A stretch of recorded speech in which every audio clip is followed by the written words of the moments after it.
हाय नमस्कार मित्रों, मैं आपका दोस्त संजय कुमार आप सभी का संजय कैम ट्यूटोरियल्स में स्वागत करता हूं। हम लोग प्रीवियस चैप्टर जो स्टार्ट किए हैं वो चैप्टर का नाम क्या है, हम लोग बायोमोलिक्यूल्स चैप्टर को हम लोग स्टार्ट किए हैं। तो उसमें से हम लोग देख रहे हैं क्या कल हम लोगों ने देखा था प्रीवियस क्लासेस में हम लोगों ने क्या देखा था कि कार्बोहाइड्रेट क्या होता है और उसके साथ ही साथ बायोमोलिक्यूल्स क्या होता है, ये चीज़ों को हम लोगों ने देखा था। आज हम लोग देखने वाले हैं कि कार्बोहाइड्रेट के जो क्लासिफिकेशन है उसके मेन क्लासिफिकेशन के बारे में देखना है, जो कि क्या होता है मोनोसैकराइड्स के रूप में होता है। ठीक है, तो ये चीजें आज हम लोग देखेंगे। बायोमोलिक्यूल्स के टॉपिक को हम लोग देखेंगे। उसमें क्या है, लेक्चर नंबर आज 2 होने वाला है। जो प्रीवियस लेक्चर को नहीं देखे हैं वो क्या करना है कि प्लेलिस्ट में जाना और प्रीवियस लेक्चर्स को जरूर देखना है, क्योंकि आपकी ये जो चैप्टर है बहुत ही महत्वपूर्ण है। हर एक एग्जाम के पॉइंट ऑफ व्यू से यहाँ से आपके 4 मार्क्स कम से कम पूछे जाते हैं, 2 से 3 क्वेश्चन पूछे जाते हैं हर एक एग्जाम्स में। IIT JEE हो, जो भी हो, नीट हो, सारे एग्जाम्स में पूछे जाते हैं। इसलिए इस चैप्टर्स को आपको स्ट्रॉन्ग करना है। तो आज हम लोग देखेंगे, क्या देखने वाले हैं कि सुपर ट्रिक्स के बारे में देखेंगे। सुपर ट्रिक्स किसका सुपर ट्रिक्स देखेंगे कि जो इतने भी जो भी होते हैं एल्डोज के फैमिली, एल्डोज फैमिली को हम लोग क्या करेंगे, एल्डोज फैमिली के हम लोग देखेंगे सुपर ट्रिक्स को देखेंगे। ट्रिक्स उसको किस प्रकार से हम लोग याद रख सकते हैं सारे एल्डोज को, तो उसके बारे में आज हम लोग देखने वाले हैं। सारे एल्डोज के ट्रिक्स को हम लोग देखेंगे, वो किस प्रकार से देखेंगे वो देखते हैं। चलिए वीडियो को स्टार्ट करते हैं। इससे पहले आपको क्या करना है, अधिक से अधिक शेयर करना है, सब्सक्राइब करना है। जितने भी सारे दोस्त हैं किसी भी प्रकार से अगर हम लोग करें, जितने भी लोग देखते हैं वो सब अगर 2 दोस्त के साथ शेयर करें तो बहुत सारे दोस्तों के पास आपका पहुंच जाएगा। इसलिए कम से कम 2 दोस्त को शेयर जरूर कीजिए। ठीक है, चलिए तो स्टार्ट करते हैं टॉपिक्स। आज का फर्स्ट वन टॉपिक देखते हैं। टॉपिक क्या है आज का हम लोग का, मोनोसैकराइड टॉपिक है। मोनोसैकराइड क्या होता है, तो मोनोसैकराइड्स के बारे में हम लोगों ने कल देखा था कि वैसा कार्बोहाइड्रेट जिसको अगर हाइड्रोलिसिस करें, उसको अगर हाइड्रोलिसिस कर दें तो वो क्या होगा कि टूट के और भी सिंपलेस्ट यूनिट में नहीं होगा, कि उसको तोड़ेंगे तो वो सिंपलेस्ट यूनिट में नहीं टूट सकता है। उसी को हम लोग क्या कहते हैं, कार्बोहाइड्रेट में से मोनोसैकराइड्स के नाम से हम लोग जानते हैं। बातें क्लियर है कि उसको क्या कहेंगे, मोनोसैकराइड्स में, कार्बोहाइड्रेट में क्या करेंगे, मोनोसैकराइड्स के नाम से जानेंगे। जिसको आप तोड़ेंगे हाइड्रोलिसिस करने के साथ साथ, तो हाइड्रोलिसिस कीजिएगा तो और भी छोटे यूनिट्स में नहीं टूट सकता है, उसी को हम लोग मोनोसैकराइड्स कहते हैं। अब मोनोसैकराइड्स के बारे में पढ़ना है कि मोनोसैकराइड्स को अगर देखेंगे फंक्शनल ग्रुप के आधार पे तो ये कितने टाइप्स के होते हैं। जैसे मोनोसैकराइड्स आप देखें, क्या ग्लूकोज होता है, फ्रूक्टोज होता है, ये सारी चीजों को हम लोग देखें। ठीक है, फ्रुक्टोज क्या होता है, ये सारी चीजों को हम लोगों ने फॉर्मूला के अनुसार देखा था। इसको क्या कहते हैं, ये चीजें हम लोगों ने हल्का सा सीखा था। अब देखेंगे कि इसका क्लासिफिकेशन हल्का सा देखेंगे किस प्रकार से ये होता है। तो अगर इसका क्लासिफाई, इसको अगर हम लोग करेंगे किस वे में, तो हम लोग करना चाह रहे हैं कि फंक्शनल ग्रुप को ध्यान में रखते हुए, फंक्शनल ग्रुप को ध्यान में रखते हुए कि इसको कितने भाग में बांटा गया है, या तो कार्बन एटम्स जो है पूरे कंपाउंड में कितने कार्बन एटम है उसको ध्यान में रखते हुए इसको कितने भागों में बांटा गया है, इसको देखेंगे। बातें क्लियर हो रही है कि मोनोसैकराइड्स को मुख्य रूप से अगर फंक्शनल ग्रुप के आधार पर और कार्बन एटम्स को ध्यान में रखते हुए अगर बांटे तो ये मुख्य रूप से 2 प्रकार के होंगे। ये कौन कौन से होते हैं, एक होता है एल्डोज कहते हैं, एक होता है कीटोज होता है। एल्डोज क्या होता है, कीटोज क्या होता है, एकदम ध्यान देना, एकदम बहुत ही इंपॉर्टेंट, क्योंकि यहीं से सारी चीजें आपका रहता है। अगर एल्डोज नहीं समझ में आया, कीटोज नहीं समझ में आया, मतलब क्या है कि आपको बायोमोलिक्यूल्स का कार्बोहाइड्रेट टॉपिक्स कुछ नहीं समझ में आया। क्लियर है, तो हम लोग एल्डोज समझते कि एल्डोज क्या होता है, कि एल्डोज अगर बोल दे तो वैसा मोनोसैकराइड्स, हम लोग मोनोसैकराइड्स का एग्जांपल देख रहे हैं, तो मोनोसैकराइड्स में वैसा मोनोसैकराइड्स जिसमें क्या हो कि ये वाला फंक्शनल ग्रुप आ जाए, एल्डिहाइड वाला फंक्शनल ग्रुप आ जाए। कैसा फंक्शनल ग्रुप आना चाहिए, एल्डिहाइड का आना चाहिए। तब हम लोग क्या कहेंगे कि एल्डोज के नाम से जानेंगे। कि अगर कोई कंपाउंड है वो कार्बोहाइड्रेट का कंपाउंड है, लेकिन वो कंपाउंड में क्या हो कि अगर ये CHO ग्रुप आ जाए आपके पास, तो हम लोग क्या कहेंगे, इसको हम लोग एल्डोज कहेंगे। अगर CHO नहीं आए तो हम लोग एल्डोज नहीं कहेंगे। बातें क्लियर हो रहा है, तो एल्डोज क्या हो जाता है कि अगर कोई कार्बोहाइड्रेट है, दैट मींस मोनोसैकराइड्स जिसमें एल्डिहाइडिक ग्रुप जुड़ा हो, इस प्रकार से लिखा हो या इस प्रकार से मैटर नहीं करता। अगर ये ग्रुप से आ जाए तो हम लोग क्या कहेंगे, इसको एल्डोज के नाम से जानेंगे। आगे देखते हैं कि कीटोज, कीटोज मतलब यहां से नाम से ही क्लियर हो रहा है, कीटोज का मतलब क्या है कि कीटोनिक ग्रुप, ऐसे वाला ग्रुप आना है। अगर कीटोनिक ग्रुप किसी भी कंपाउंड में आ जाए जो कि कार्बोहाइड्रेट होना चाहिए, मोनोसैकेराइड्स होना चाहिए, उसमें अगर कीटोनिक ग्रुप आ जाए तो सॉरी, तो कीटोनिक ग्रुप आ जाए तो उसको हम लोग क्या कहेंगे, कीटोज ग्रुप कहेंगे। ऐसे करके भी लिख देगा, लेकिन ये क्या होते हैं, कीटोज ग्रुप्स के नाम से जानते हैं। तो हम लोगों ने क्लियर कर लिया क्या एल्डोज क्या होता है, कीटोज क्या होता है। अब देखिए कि एल्डोज और कीटोज में हल्का सा ध्यान देना है कि अगर आपके पास मान लेते कि कार्बन यहां पे ले लेते, चलो कार्बन ले लिए कि कार्बन की संख्या, कार्बन अगर ले लेते कि कार्बन इधर ले लेते, यहां पे एल्डोज को देखते हैं और यहां पे क्या करते हैं, कीटोज को देखते हैं। ठीक है, कीटोज और इधर पे एल्डोज, एल्डोज और कीटोज को देखते हैं। क्लियर है। यहां पे देखिए क्या हो रहा है कि अगर एल्डोज ले रहे, कार्बन यहां पे ले रहे हैं, तो कार्बन अगर 3 रहे, 2 रहे तो कह देते हैं डाइसैकेराइड्स। अगर 3 रहे तो 3 को हम लोग क्या कहेंगे, 3 कार्बन अगर रहे तो उसको एल्डो में किस रूप से जानेंगे, तो एल्डो के नाम से जानता है, एल्डो ट्रायोज के नाम से जाना जाता है, ट्रायोज, एल्डो ट्रायोज। ये एल्डो ट्रायोज हो गया। लेकिन कीटो में किस नाम से इसको जानेंगे, तो एल्डो कीटोज यहां नहीं होगा, एल्डो ट्रायोज हो गया इसके लिए, एल्डोज के लिए। और कीटोज के लिए क्या लिखेंगे, कीटो ट्रायोज, कीटो ट्रायोज, कीटो ट्रायोज के नाम से, TRIOS, कीटो ट्रायोज के नाम से जानेगा। 4 अगर होगा तो क्या कहेंगे, एल्डो टेट्रायोज, टेट्रायोज, इसको क्या कहेंगे, कीटो टेट्राओज, इस नाम से हम लोग जानेंगे। ठीक है, तो चलिए आगे लिखते हैं, इसका थोड़ा सा लिखिए, टॉपिक बना देना आपको, क्या मोनोसैकेराइड्स, टॉपिक क्या है हम लोग का, मोनोसैकेराइड्स।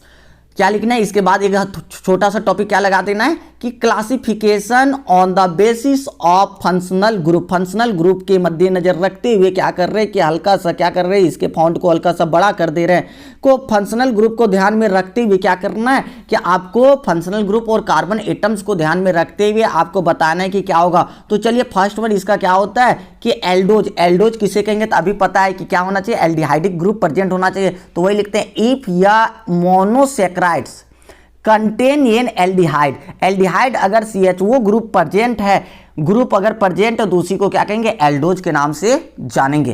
कीटोज क्या होगा कि अगर मोनोसैकेराइड जिसमें ketonic group CO group present है तो उसको किस नाम से जानेंगे, कीटोज के नाम से जानेंगे। इसको नोट कर लीजिए, फिर आगे देखते हैं। आगे देखिए क्या होता है कि कुछ एग्जांपल्स को ले लेते हैं। नंबर ऑफ कार्बन इधर लेंगे, इधर एल्डोज लेंगे, इधर कीटोज लेंगे। अगर 3 कार्बन है, 3 कार्बन को क्या कहेंगे, एल्डो ट्रायोज, और कीटोज में कीटो ट्रायोज। 4 कार्बन के लिए एल्डो टेट्राओज और कीटोज में कीटो टेट्रोज।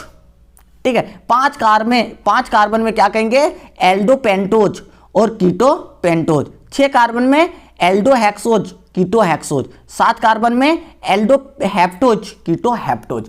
मतलब अगर आपके पास जैसे कहते हैं ना, कार्बन है ऐसे करके, वाटर है ऐसे करके, क्लियर है। तो यहाँ पे ऐसे करके अगर कोई रहता था, जैसे देखते थे कि इसको क्या करते थे, यहाँ पे X लिखते थे और यहाँ पे Y लिखते थे, ऐसे ही लिखते थे। जनरल फॉर्मूला कार्बोहाइड्रेट का यही है। तो इसको अगर देखते हैं तो इसका अगर X के जगह पे मान लेते कि X के जगह पे अगर ऐसे आ जाए, X के जगह पे क्या आ जा रहा है, देखिए X के जगह पे मान लेते हैं 6 आ जाए और यहां पर भी क्या आ जाए, Y के जगह पे 6, हो सकता है दोनों बराबर होगा। तो ये क्या हो गया, एल्डो हेक्सोज। अब यहां पे ध्यान देना है कि ये हेक्सोज के रूप में या कीटोज के रूप में। अगर हेक्सोज के रूप में तो एल्डो हेक्सोज हो जाएगा, और अगर कीटोज के रूप में एल्डो में नहीं होकर क्या करेगा, कीटो हेक्सोज हो जाए। इस प्रकार के ये चीजें होती। तो आपको और भी आइडेंटिफाई करने के लिए तो सिंपल सा 6 कार्बन है तो क्या करना है कि एल्डिहाइड में 6 कार्बन है, एल्डो हेक्सोज। कीटोन में 6 कार्बन है, कीटो हेक्सोज। बातें क्लियर हो गया, इसको नोट कर लीजिए। अब आगे हम लोग देखते हैं D और L नोटेशन को देखते हैं। D और L नोटेशन क्या होता है इसके बारे में हल्का सा देखेंगे। अगर नहीं प्रेजेंट है तो इसका मतलब क्या है कि वो आपका D और L नोटेशन के अंतर्गत नहीं जाना जाएगा। बातें क्लियर हो रहा है। चलिए एक एग्जांपल ले लेते हैं। देखो इसको लिखना है कि ग्लिसरल्डिहाइड, देखिए क्या है, ग्लिसरल्डिहाइड एग्जिस्ट इन 2 एनेंशियोमेरिक फॉर्म्स। ये कितने रूप में इसको लिख सकते हैं, 2 तरीके से। इसके आइसोमर्स कितने रूप में लिख सकते हैं, 2 रूप में लिख सकते हैं। यहां पे एक टर्म आया इनेंशियोमेरिक। इनेंशियोमेरिक का मतलब क्या होता है कि ये नन सुपर इम्पॉसिबल, मतलब उसको अगर कोई भी कंपाउंड है, ऐसे करके कोई कंपाउंड है, उसको अगर बीच में काटना चाहेंगे या उसका मिरर इमेज बनाएंगे, सिंपल सा मिरर इमेज वाला सीखो कि अगर कोई भी कंपाउंड है उसका अगर मिरर इमेज बना रहे हैं तो वो non superimposable mirror image होना चाहिए। नन सुपर इम्पोजिबल का मतलब जैसे ये है ना कि यहाँ पे वो H है और यहाँ पे क्या है कि यहाँ CH2 वो H आ गया है, यहाँ पे आ गया CHO और यहाँ पे H है, इसका मिरर इमेज बनाएंगे। जैसे इसका मिरर इमेज, तो देखिए इसका मिरर इमेज में क्या हो जाएगा, वो H इधर आ जाएगा, H इधर आ जाएगा, यहाँ पे क्या है CH2 वो H और ऊपर में जो है वो चीजें सेम रहेगी। जब इस प्रकार से, मतलब नन सुपर इम्पोजिबल का मतलब क्या हो जा रहा है कि जस्ट उसको उठा बैठा देंगे तो जैसे है वैसे सेम टू सेम नहीं होना चाहिए, वो जस्ट क्या होना चाहिए, अपोजिट होना चाहिए। जैसे हम लोग मिरर के सामने अंगुली को ले जाते हैं तो वो क्या करता है, जस्ट अपोजिट हैंड्स को दिखाता है, मतलब उसका क्या होना चाहिए, सिंपल वे में मिरर इमेज बनना चाहिए। उसी को हम लोग क्या कहते हैं, इनेंशियोमर्स कहते हैं। तो इसके दो इनेंशियोमर्स के रूप में दो आइसोमर्स होते हैं जो कंटेंट क्या करता है, जिसमें क्या पाया जाता है कि वन आपका एसिमेट्रिक कार्बन एटम पाया जाएगा, एक कायरल कार्बन एटम पाया जाएगा। बातें क्लियर है? चलिए इसको थोड़ा सा देखते हैं। डी और प्लस को क्या कहते हैं, डी प्लस फॉर्म, जिसमें वो H group lies right hand side आएगा उसी में। और यहाँ पे आ रहा है कि पेनल्टीमेट कार्बन एटम मतलब कि CH2 वो H यहाँ पे जैसे है CH2 वो H है ना, इसके जस्ट ऊपर वाले कार्बन में देखना है कि वो H किधर लटका हुआ है, तो वही लिख दिया carbon next to the CH2 वो H, इससे नेक्स्ट मतलब इससे ऊपर वाले में, तो वो क्या होना चाहिए कि एसिमेट्रिक होना चाहिए, उसी को देखना चाहिए उसमें कैसे किस साइड में होना चाहिए, राइट साइड में, तब उसको हम लोग क्या कहेंगे, प्लस कहेंगे। या वो क्या होना चाहिए, फर्स्ट एसिमेट्रिक कार्बन, फर्स्ट यही क्या है, एसिमेट्रिक कार्बन एटम, उसको हम लोग डी कहेंगे। बातें क्लियर है? एल के नाम से किसे कहेंगे, देखिए हल्का सा ध्यान दीजिएगा कि इफ वो H ग्रुप एल में, इफ वो H group lies on the left hand side, जिसमें कैसा किस साइड में रहेगा, लेफ्ट हैंड साइड। अब उसमें क्या होना चाहिए कि लेफ्ट हैंड साइड में रहेगा। जैसे आप देख लीजिए, ध्यान दीजिएगा कि यहाँ पे देखिए हमने ले लिया ग्लिसरल डिहाइड को ले लिया, ग्लिसरल डिहाइड में वो H जो है किधर साइड है, इसके जस्ट ऊपर में देखना, फर्स्ट एसिमेट्रिक कार्बन इसके ऊपर में देखें तो किधर है, राइट साइड में, RHS साइड में है। तो RHS को हम लोग क्या लिखना है, प्लस या डी लिखेंगे, डी या प्लस ग्लिसरल डिहाइड को एक भी लिख सकते हैं, दोनों लिखे, जो लिखना है लिख सकते हैं, लेकिन डी या प्लस के नाम से लिखना है। तो ये हो जाएगा डी या प्लस ग्लिसरल डिहाइड। अगर इसको देखेंगे तो ये क्या हो जाएगा कि इसका वो H देख लीजिए किस साइड में, लेफ्ट हैंड साइड में है, तो लेफ्ट हैंड साइड में क्या लिखना है, एल या माइनस ग्लिसरल डिहाइड, जो कंपाउंड है उसका नाम लिख देंगे, एल या माइनस ग्लिसरल डिहाइड, फर्स्ट वाले में ही देखना है। अगर मान लिया जाए कि आपके पास ऐसा कोई कंपाउंड आ जाए, हल्का सा ध्यान दीजिएगा, ऐसे कोई कंपाउंड आ गया यहाँ पे ऐसे करके, यहाँ पे चलिए वो H है, यहाँ पे CH2 है, वो H ऐसे करके, इधर H है, यहाँ पे वो H है और यहाँ पे H है और यहाँ पे H और यहाँ पे वो H, ऐसे करके CH है। ऐसे देखिए इस कंपाउंड को आपको कमेंट जरूर करना है कि ये D फॉर्म होगा या L फॉर्म होगा। तो देखिए हम बता भी दे रहे हैं कि ये कैसे होगा क्या होगा, लेकिन कमेंट आपको जरूर करना है कि यहाँ पे देखिए इसके जस्ट ऊपर यहाँ पे, और ये देखिए कायरल कार्बन है कि नहीं, इधर अलग है, इधर क्या है कि H लटका है, इधर वो H लटका है, इधर पूरे में क्या लटका है, CH2 वो H लटका है, और इधर देखिए यहां से यहां तक पूरा एक ग्रुप पे लटक गया है। तो ये तो सबसे पहले वन हम लोगों ने क्या देखा कि कायरल कार्बन है। जब कायरल कार्बन आ जा रहा है तो कायरल कार्बन में से फर्स्ट को ही देखना है कि वो H कौन साइड में है, कि लेफ्ट साइड में है कि राइट साइड में। तो हम लोग क्या देख रहे हैं, राइट साइड में है। अगर राइट साइड में है तो इसका नाम क्या लिखेंगे, डी लिखेंगे या क्या लिखेंगे, प्लस लिख देंगे, जो भी नाम है डी या प्लस के रूप में जानेंगे। अब इसके बाद आपसे क्वेश्चन पूछता है कि जो एल्डो हेक्सोज या कीटोज पढ़ते थे उसमें ये कौन सा एल्डो हेक्सोज है कि एल्डो कीटोज है। तो सबसे पहले देखिए CHO है तो इसको क्या कहेंगे, एल्डोज है। ये क्या है, एल्डोज क्या है, एल्डिहाइड वाला है, इसको हम लोग किस नाम से जानेंगे, एल्डोज। बातें क्लियर है। उसके बाद एक और चीजें देख लेते हैं यहाँ पे क्या चीजें हो रहा है कि ये जो कार्बन है कितना इसमें टोटल कार्बन है। यहाँ देखिए एक कार्बन, नीचे से काउंटिंग करना है, 2 कार्बन, 3 कार्बन, 4 कार्बन और ये 5, टोटल कितना कार्बन है 5। तो इसको हम लोग क्या कह सकते हैं, तो ये एल्डोज है, सबसे पहले एल्डिहाइड वाला है, उसमें भी 5 कार्बन है, तो इसको हम लोग क्या कह सकते हैं, एल्डो के साथ क्या कर सकते हैं, एल्डो पेंटोज। इसको क्या कर सकते हैं, एल्डो पेंटोज के नाम से हम लोग जानेंगे। बातें क्लियर हो रहा है। इसको हम लोग किस नाम से जानेंगे, एल्डो पेंटोज के नाम से, क्योंकि 5 कार्बन है, उसके साथ साथ एल्डिहाइड है, उसके साथ ही साथ हम लोग इसका नाम क्या लिख दिए, एल्डो पेंटोज का क्या है, डी है, या तो प्लस लिखेंगे, डी या प्लस एल्डो पेंटोज है। बातें क्लियर हो गया। चलिए आगे बढ़ते हैं। नेक्स्ट वन हम लोग आगे देखते हैं क्या है। नेक्स्ट हल्का सा देखना है ध्यान से कि ये जो कार्बन कंपाउंड्स जो होते हैं, आइसोमर्स जो होते हैं, वो कितने प्रकार के आइसोमर्स हो सकते हैं। आइसोमर्स जो भी होता है, स्टीरियो आइसोमर्स या ऑप्टिकल आइसोमर्स जो भी है, वो कितने प्रकार के होंगे। कोई भी कंपाउंड दे दिया, उससे पूछ रहा है कि उसमें कितने ऑप्टिकल आइसोमर्स होंगे। आइसोमर्स सिंपल सा याद रखना है। तो देखिए आइसोमर्स को याद रखने के लिए एक सिंपल सा फॉर्मूला होता है। तो आइसोमर्स इज इक्वल टू क्या कर सकते हैं, आइसोमर्स इज इक्वल टू क्या होता है, 2 टू द पावर n लिख देना है, 2 टू द पावर n। तो 2 टू द पावर n बराबर क्या है, वेयर n बराबर क्या होता है, n बराबर क्या कर सकते हैं हम लोग, where n is equal to chiral carbon atom. Chiral carbon atom इसमें कितना है, उसी को हम लोग क्या कहते हैं, n के जगह पे हम लोग लिख देंगे। जितना भी कायरल कार्बन है उसी को हम लोग किस रूप में लिखेंगे, n के नाम से लिख देंगे। बातें क्लियर है। चलिए देखिए हल्का सा ध्यान दीजिएगा। तो यहां पे अगर देख लेते, कोई भी कंपाउंड ले लेते, उसमें आइसोमर्स हम लोग कैसे निकालेंगे, कितना होगा वो देख लेते। देखिए हल्का से एक कंपाउंड ले लेते, चलो एक छोटा सा कंपाउंड ग्लिसरल डिहाइड ही ले लेते हैं। चलिए यहाँ पे वो H, इधर H, इधर क्या है CH वो है, यहाँ पे क्या है CH2 वो H है। अब यहाँ पे देखिए ये क्या हो रहा है कि आपका हो रहा है क्या, ग्लिसरल डिहाइड जो है इसी का नाम है ना ग्लिसरल डिहाइड, ग्लिसरल डिहाइड यही है।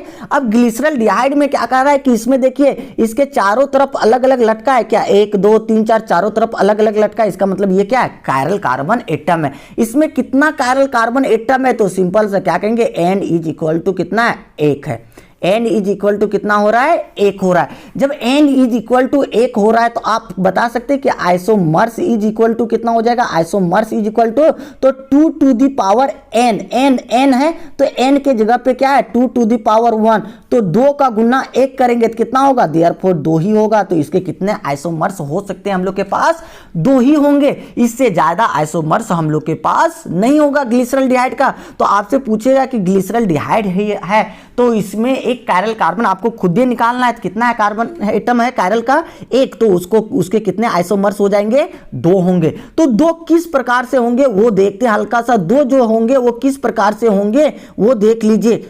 बातें क्लियर हो रहा है। तो चलिए देखते हैं हल्का सा किस प्रकार से ऐसे होंगे।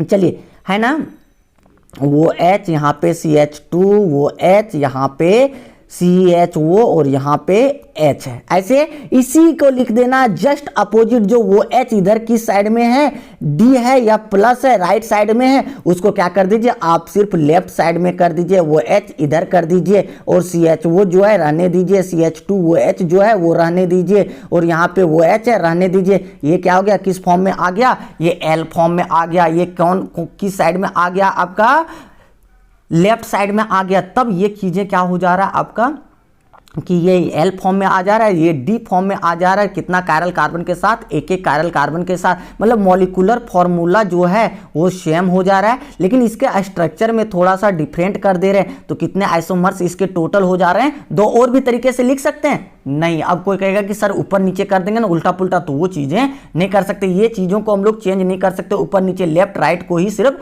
चेंज कर सकते हैं। ये बातें क्लियर हो रहा है। चलिए, तो अगर आपसे दे दे कोई कंपाउंड है, इसमें आपको बताना है कि कितना आपके आइसोमर्स हो सकते हैं। चलिए देखिए एक कंपाउंड दे रहे हैं हम, यहाँ पे देख लीजिए, यहाँ पे चलो CHO है, यहाँ पे वो H है, यहाँ पे H है।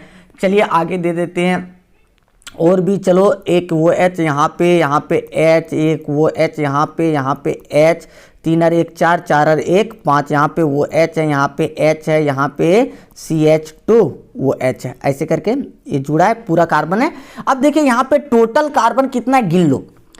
एक कार्बन, अगर कार्बन गिनना चाहेंगे तो कैसे गिनाएगा, 1 carbon, 2 carbon, 3 carbon, 4 carbon, 5 carbon, 6 carbon, मतलब एल्डोहेक्सोज है, एल्डिहाइड के साथ है हेक्सोज, एल्डोहेक्सोज। अब देखिए कितना इसमें क्या है, कायरल कार्बन। देखो ये सबसे पहले यहां देखेंगे तो इधर भी चारों, इधर वो H, इधर H, इधर छोटका, इधर पूरा बड़का, यहाँ पे भी एक कायरल हो जा रहा है। इधर देखो ये है, इधर ये है, इधर पूरा बड़ा और उधर और भी बड़ा, 2 एक यहाँ है, एक यहाँ है। तो N बराबर हम लोग के पास कितना आ गया, टोटल 4 आ गया। N इज इक्वल टू 1 2 3 4 आ गया। अब N इज इक्वल टू 4 आ गया तो हम लोग को पता आइसोमर्स इज इक्वल टू क्या होता है, isomers is equal to 2 to the power N बराबर 2 का पावर कितना हो जाएगा 4 इज इक्वल टू कितना हो जाएगा, टोटल 16। इसको कितने तरीके से लिख सकते हैं हम लोग, 16 तरीके से लिख सकते हैं। वो किस किस फॉर्म में, डी फॉर्म में और एल फॉर्म में, दोनों फॉर्म में मिला के हम लोग टोटल कितना लिख सकते हैं, 16 लिख सकते हैं। तो देखिए यहां पे क्या हो रहा है कि 16 में से जो 8 होगा ना, 16 में से 8 जो आएगा वो किस फॉर्म में आ जाएगा आपका, 8 जो होगा 8 होगा। जैसे देखिए यहां पे क्या कर रहा है, डी फॉर्म में भी लिखाएगा और एल फॉर्म में भी लिखाएगा, डी और एल में। तो डी जो लिखाएगा वो 8 लिखाएगा और एल जो लिखाएगा वो 8 लिखाएगा। टोटल कितना हो जाएगा, 16 फॉर्म में इसको हम लोग लिख सकते हैं। तो आपसे पूछे कि अगर कोई भी एल्डोहेक्सोज है, इसका नाम एल्डोहेक्सोज ही है ना, 6 है तो एल्डोहेक्सोज है, एल्डोहेक्सोज, ठीक है। अगर कोई कंपाउंड पूछे कि कोई भी कंपाउंड एल्डोहेक्सोज है, एल्डोहेक्सोज में डी फॉर्म कितना होगा, डी फॉर्म कितना हो जाएगा या प्लस फॉर्म कितना होगा, तो आप क्या बता सकते हैं, डी फॉर्म कितना होगा 8।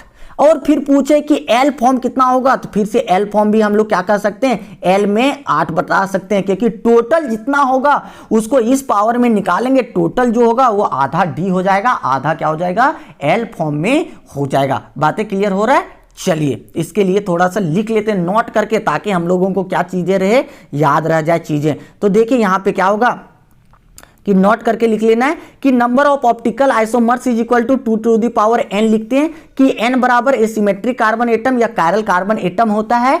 तो इसको क्या लिखते हैं कि देखिए number of total optical isomers, total optical isomers is equal to क्या होता है कि d को मिला दो, टोटल 16 है तो d कितना था 8 था, इज इक्वल टू 8, और l कितना था 8 था, टोटल मिला के। तो क्या लिखते हैं कि number of total optical isomers, तो किसका है, नंबर ऑफ डी फॉर्म वाला और plus number of L form. तो डी में 8 है, एल में 8 है, दोनों मिला के कितना हो रहा है, टोटल 16। तो आपको क्वेश्चन किस टाइप में पूछे तो वो ध्यान देना है। तो कहीं कहीं पे कभी कभी पूछता है कि एल्डोहेक्सोज का कितना होता है ऑप्टिकल आइसोमर्स, या ऑप्टिकल आइसोमर्स टोटल कितना होता है, टोटल पूछ दे तो आपको 16 बताना है। अगर पूछे डी फॉर्म का कितना होगा तो आपको 8 बताना है, एल फॉर्म का पूछ दे तो 8 बताना है। चलिए यहां से कॉन्सेप्ट क्लियर हुआ। तो देखो एक एग्जांपल हम लोग ले लेते हैं, जैसे अभी हम लोगों ने एग्जांपल देखा था। देखिए यहां पे कितना कायरल कार्बन, ये एल्डोहेक्सोज है, एल्डोहेक्सोज को लिए, एल्डोहेक्सोज में 1 2 3 और 1 4 जगह पे कायरल, n बराबर 4 है, 2 टू दी पावर n हो गया। तो इसके कितने कॉन्फ़िगरेशन हो जाएंगे, देखिए टोटल कितने कॉन्फ़िगरेशन हो जाएंगे, टोटल 16 कॉन्फ़िगरेशन हो जाएंगे, जिसमें कैसा कैसा होगा, 8 जो होगा वो डी फॉर्म का होगा और 8 जो हो जाएगा एल फॉर्म का हो जाएगा। बातें क्लियर है। चलिए नेक्स्ट क्वेश्चन है, एक क्वेश्चन आपसे छोटा सा क्वेश्चन है, वो क्वेश्चन को पहले लिख लीजिए हल्का सा। देखिए एक क्वेश्चन दे रहे हैं, उसको आपको कमेंट करना है, हम क्वेश्चन छोड़ रहे हैं अभी बताएंगे नहीं। ऐसा कोई कंपाउंड है 1 2 3, यहाँ वो H है, H है, वो H है, H है, वो H है, H है, यहाँ पे CH वो है और यहाँ पे CH2 और वो H है। ऐसा कोई कंपाउंड है। बातें क्लियर हो रहा है। ये कंपाउंड है, इसमें पूछ रहे हैं कि आइसोमर्स जो होगा, आइसोमर्स वो सिर्फ पूछ रहे हैं कि डी का कितना आइसोमर्स होगा। कमेंट करना आपको कि डी के कितने आइसोमर्स होंगे, ये कितने क्या है ऑप्टिकल। देख लीजिए यहाँ पे एल्डोपेंटोज है, कार्बन कितना हो रहा है, टोटल कार्बन अगर देखें तो कितना कार्बन है, 1 2 3 4 5। एल्डोपेंटोज है, एल्डोपेंटोज में कितने आइसोमर्स होंगे आपको बताना है। देखिए कायरल कार्बन भी बता दे रहे 1 2 3। तो आपको बताना है कि कितना n बराबर यहाँ पे 4 हो रहा है, तो इसमें कितने डी फॉर्म होगा वो बता दीजिए। डी फॉर्म को कमेंट जरूर करना है, 2 4 6 8 10 12 15 20 जो होगा वो बता दीजिएगा। क्लियर है बातें?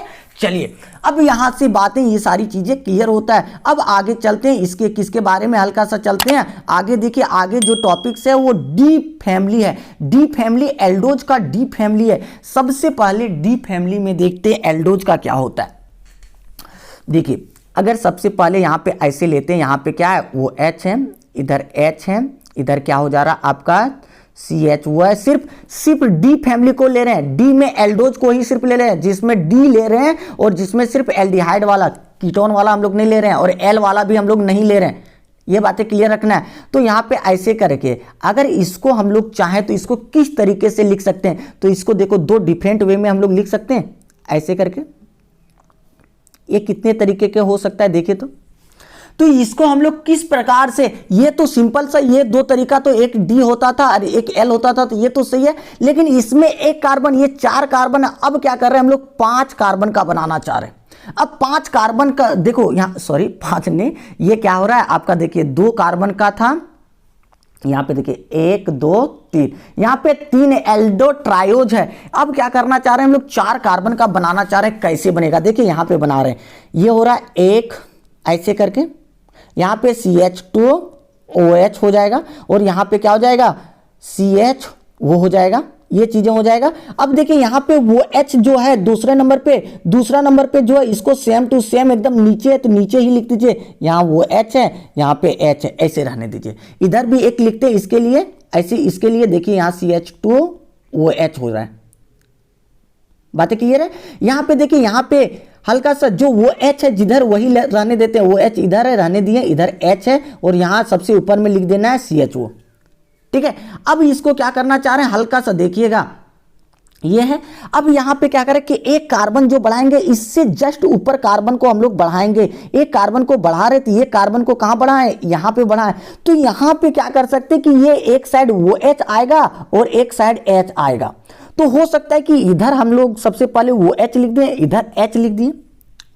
तो इधर क्या करना पड़ेगा, इधर भी अगर सेम लिख देंगे तो सेम कंपाउंड होगा, तो सेम वाले से कोई मतलब ही नहीं रहा कि 2 प्रकार का नहीं बनाए। तो इधर हम लोग क्या करें, अब इधर क्या कर दिए H और इधर क्या कर दिए वो H लिख दिए। लेकिन यहाँ पे नीचे वाले में देखिए कोई चेंजेज हो रहा है क्या, डी का डी ही रहा ना, जो डी फॉर्म है डी फॉर्म ही है। इसमें भी देखिए डी फॉर्म है तो डी फॉर्म ही, सिर्फ ऊपर में चेंज हो रहा है। तो ऊपर के कॉन्फ़िगरेशन में हर एक स्टेप में हम लोग चेंज करते जाएंगे।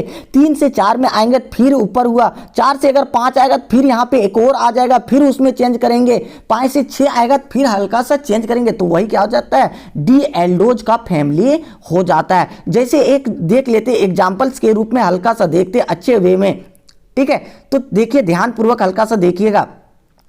तो देखिए यहाँ पे क्या हो रहा है कि ये इस प्रकार से जो लिखा है इसका मतलब क्या है, CH वो है तोड़ के लिखा है। क्लियर है? तो देखिए यहाँ पे ध्यान दीजिएगा हल्का सा, यहाँ पे क्या है कि देखिए 1 कार्बन 2 कार्बन 3 कार्बन। अब यहाँ पे वो H जो है वो रहने दिए, इसका 2 भाग बना, एक इधर एक इधर। इसमें क्या किया कि यहाँ से यहाँ तक इसको सेम उतार दिए, नीचे देखो सेम इतना है। यहाँ पे ऊपर में भी एकदम सेम रहेगा। बीच में यहाँ पे जो एक कार्बन बढ़ा रहा है, 4 कार्बन जो कर रहे हैं, यहाँ पे देखिए वो H एक बार राइट साइड में लिख दिए, RHS में लिख दिए, एक बार वो H किधर लिख दिए, LHS में लिख दिए। बस इसी को चेंज करके बताते जाना है। तो ये क्या हो गया, डी का ही इरिथ्रोज हो गया और डी का ही क्या हो गया, थ्रियोज के रूप में हो गया। बातें क्लियर है?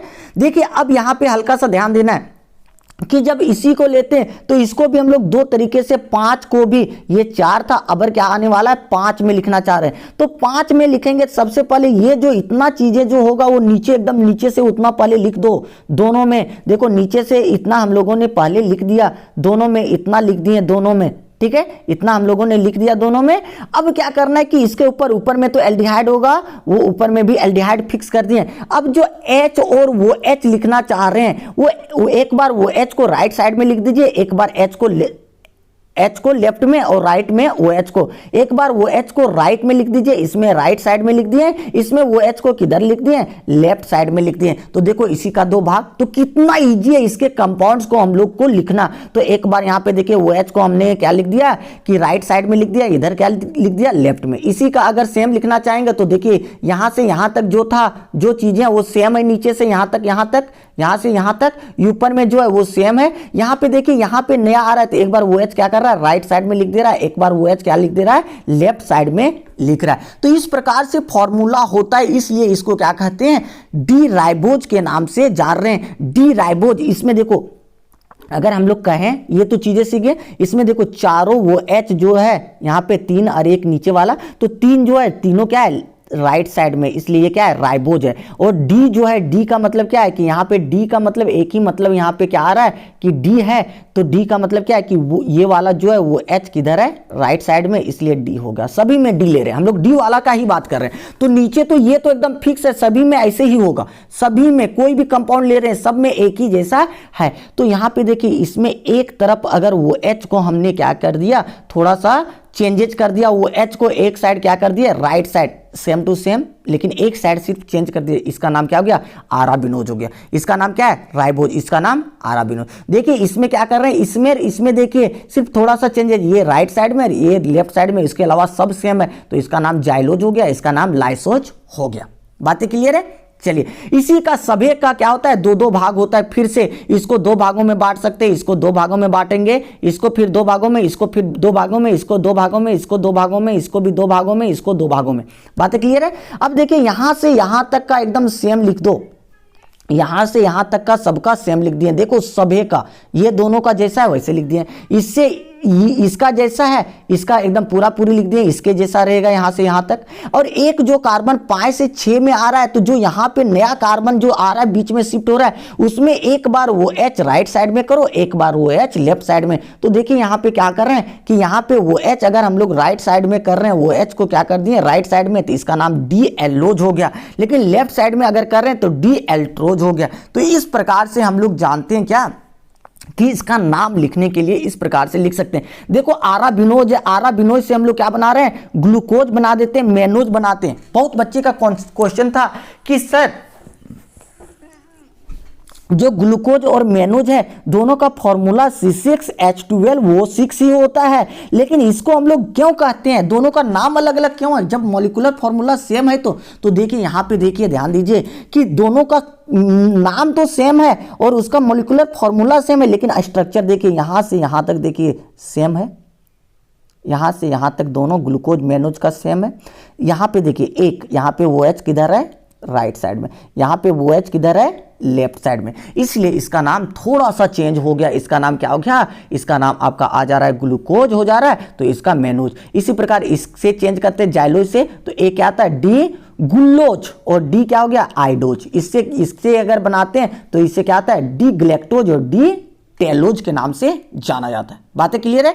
तो इसके स्ट्रक्चर को आप पूरा बना सकते हैं, जैसे हमने भी बना दिया, आपके कॉपी में भी नोट्स में भी हमने दिखा दिया, और आपको स्क्रीनशॉट लेके आपको क्या करना है, इसके फैमिली को पूरे लिख लेना है। देखिए ऐसे करके लिख सकते हैं, और इसके साथ ही साथ देखिए यहाँ पे लिख सकते हैं। ठीक है, अब हल्का सा ध्यान देना है कि इसको जो चीज़ें हैं इसको हम लोग किस वे में याद रख सकते हैं। इतना सारा नाम है कि C6H12O6 है, इसी को हम लोग कितना देखो 6, यहाँ कितना 8, डी फॉर्म में कितना 8, आठों को हम लोग नाम कैसे याद रखेंगे।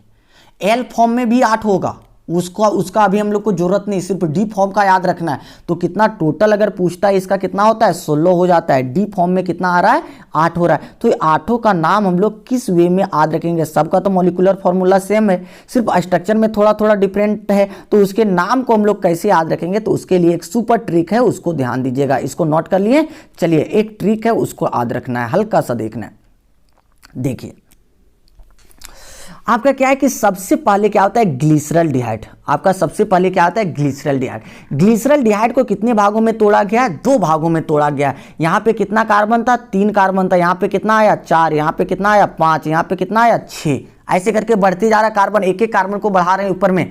तो यहाँ पे इसको जी जो था यहाँ पे क्या है, ग्लिसरॉल्डिहाइड। ग्लिसरॉल्डिहाइड कितने भागों में टूटा, 2 भागों में। किसमें, इरिथ्रोज और थ्रियोज, इरिथ्रोज और थ्रियोज के रूप में टूटा। ये भी किस रूप में टूटा, एक टूटा RaXL, इसको याद रख सकते हैं RaXL। RaXL का मतलब R से क्या होता है, राइबोज, R से क्या हो गया, राइबोज हो गया। और क्या हो गया, ये से आराबिनोज हो गया, सारा कुछ लिख दिए। ये R से राइबोज, A से आराबिनोज, X से जाइलोज, L से लाइसोज, ऐसे हो जाता है ये। फिर ये इसका 2 भाग और इसका 2 भाग, सिर्फ OH को लेफ्ट और राइट करके देखो, दोनों का लिखा है, ठीक है। इसके बाद देखिए क्या लिख रहा है, हल्का सा देखना है। उसके बाद क्या कर रहा है कि अगर RaXL देख रहे हैं तो उसका भी कितना भाग हो रहा है, इसका भी 2 भाग, R का 2 भाग, 2 भाग को क्या कहते हैं, AL, ठीक है, जिसको हम लोग एल्लोज के नाम से जानते हैं। फिर क्या किसमें टूट गया, एल्ट्रोज। एक वो H को सिर्फ तोड़ रहा है, एक में राइट साइड में लिखा तो एल्ट्रोज हो गया, एल्ट्रोज हो गया। अगर लेफ्ट साइड में ऊपर में लिख दिया तो उसको क्या कहते हैं, एल्लोज में से क्या हो गया, एल्ट्रोज हो गया, ऐसे चीजें। फिर अगर आराबिनोज को अगर 2 भाग में टूट रहे हैं तो क्या होता है, ग्लैक्टोज हो गया, या नहीं ग्लैक्टोज यहाँ नहीं, आंख पे क्या याद रखना है, ग्लूकोज हो गया। Gl का मतलब क्या है, Gl का मतलब ग्लूकोज। फिर यहाँ पे क्या हो गया, मेनोज हो गया, ग्लूकोज, फिर उसके साथ क्या टूट गया, मेनोज में। फिर अगर जाइलोज को तोड़ते तो ये क्या होता है, गुल्लोज में। किस में टूट गया, गुल्लोज और आइडोज में टूट गया। अगर फिर से यहां देखते हैं कि एल लाइसोज को तोड़ते हैं तो क्या होता है, ग्लैक्टोज और टेलोज में टूट जाता है। तो इसको याद रखने के लिए सिंपल सा कि क्या नाम हो जाएगा, तो देखिए सिंपल सा क्या याद रखते हैं कि ये क्या होता है, ये एल तो लिख सकते हैं ऑल, ये LT अल्ट्रिस्ट, GL का मतलब ग्लैडली, M से मतलब मैक बनाना, G का मतलब गम बनाना, गम, I से इन, G से गैलन, T से टैंक्स। ऑल अल्ट्रिस्ट्स ग्लैडली मेक गम इन गैलन टैंक, एक वर्ड में इसको आप याद रख सकते हैं। बातें याद है, तो ये आपका क्या हो जाता है, फॉर्मेट हो जाता है। इस तरीके से आप पूरे कंपाउंड 8 को आप एक बार में याद रख सकते हैं। क्या, ऑल अल्ट्रिस्ट ग्लैडली मेक गम इन गैलन टैंक। लेकिन याद रखना है कि सबसे पहले क्या करना है कि जो आएगा यहां पे क्या होगा कि जो सबसे पहले G आएगा, G 3 बार आ रहा है, देखिए G, तो सबसे पहले जो G आ रहा है वो कौन सा आ रहा है, सबसे पहले ग्लूकोज वाला आ रहा है। किसका आ रहा है, ग्लूकोज का सबसे पहले Gl, यहां देखिए Gl का मतलब ग्लूकोज। फिर कौन आ रहा है, Gu का मतलब ग्लूकोज। फिर उसके बाद क्या आ रहा है, गैलन का मतलब ग्लैक्टोज, ठीक है। तो इस प्रकार से हम लोग याद रख सकते हैं कि इस ट्रिक्स के माध्यम से ऑल अल्ट्रिस्ट्स ग्लैडली मेक गम इन गैलन टैंक। ऑल अल्ट्रिस्ट्स का मतलब परोपकारी, ग्लैडली का मतलब खुशी से बनाना, गम का मतलब गम में, गैलन टैंक में, ठीक है। तो इसको आप अरेंज करके बना सकते हैं, लेकिन हमको याद रखना ऑल अल्ट्रिस्ट ग्लैडली मेक गम इन गैलन टैंक। तब उसमें सीक्वेंस में वो H को चेंज करते तब क्या हो जाएगा कि आपकी सारी चीजें सही आएगा, ठीक है। देखिए सब G का मतलब क्या होता है, R का, X का, GU का, सभी का हमने लिख दिया, ठीक है। बातें क्लियर होता है। तो आज यहीं तक हम लोग रखते हैं, फिर नेक्स्ट जो पढ़ेंगे वो नेक्स्ट डे नए चैप्टर्स को स्टार्ट करें, मतलब टॉपिक्स को स्टार्ट करेंगे, ठीक है। तो आपको क्या करना है कि जब वीडियो अगर पसंद आ गया तो क्या करना है, सब्सक्राइब करना है, लाइक करना है, शेयर करना है, कम से कम 2 फ्रेंड को आज शेयर करना है। सभी कसम खाओ कि हमको आज क्या करना है कि 2 फ्रेंड को शेयर करना है इस वीडियोज को, ठीक है, ताकि उसको भी क्या हो कि इसका फायदा मिल सके, ठीक है। Thanks for watching. फिर नेक्स्ट डे हम लोग नई वीडियो के साथ मिलते हैं।